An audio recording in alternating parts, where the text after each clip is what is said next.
Kuzu Zampula. This is Michaela Guzy, founder of OhThePeopleYouMeet.com. With traditions that date back before its birth as a nation, the Kingdom of Bhutan is a beautiful contrast between cultural heritage, natural wonder, and the growing influence of its second largest industry, tourism. Since opening to Western tourism in 1974, Bhutan is only now experiencing a cultural tipping point, as the traditional countryside villages see their populations dwindle and cities like the capital, Thimpu, swell faster than they are designed to handle.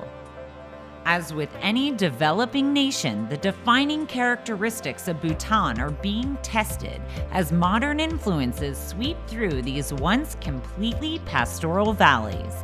Luxury hotels, bustling sidewalks, and nightclubs are all clear signs that Bhutan as a country is quickly changing. But it's not just the cultural evolution that creates interesting contrast in this country of approximately 750,000 people. It's the juxtaposition of rugged beauty and refined luxury that makes this country so unique. Our trip through the land of the Thunder Dragon began as many do, with a flight into one of the most remote airports on Earth, Paro International. Nestled snugly between two towering mountain ranges, the airport is only serviced by Druk Air, the kingdom's national airline.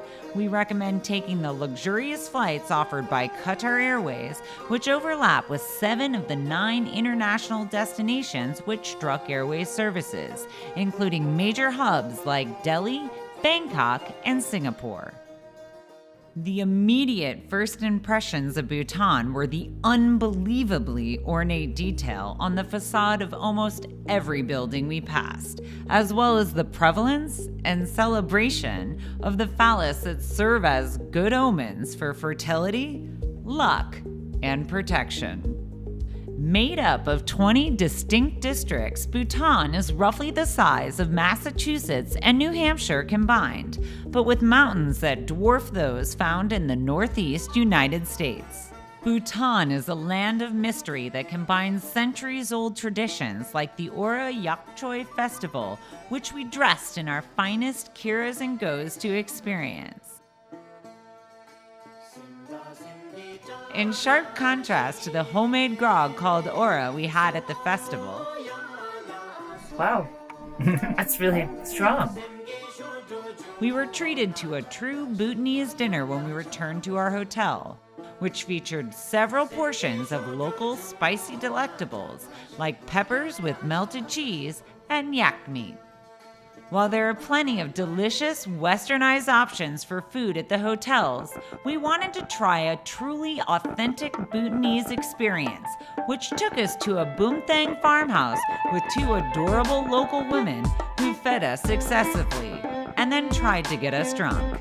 During our drive from Boomthang to Punjaka, we got to see just how breathtaking Bhutan is, as the road through the foothills to the Himalayas had our hearts pumping before we were treated to the full glory of this quaint valley.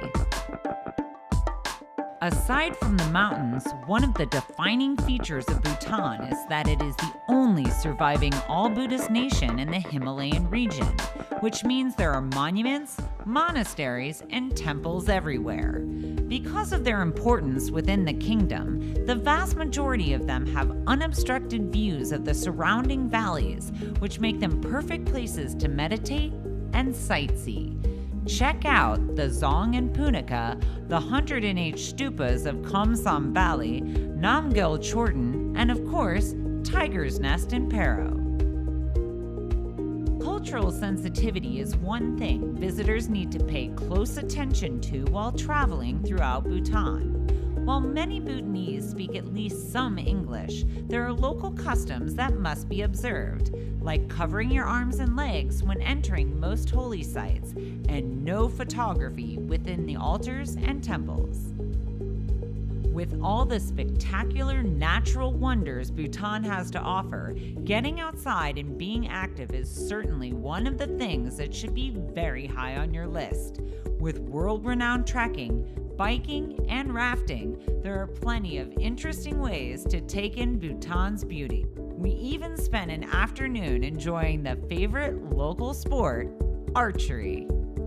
Bhutan is still very much a nation caught between time, with cultural pressures starting to drive massive changes in the younger generation, juxtaposed with the unspoiled landscape and the traditional way of life that's still followed in the villages. Bhutan is certainly a trip you should be prioritizing at the top of your long-haul destinations, sooner rather than later.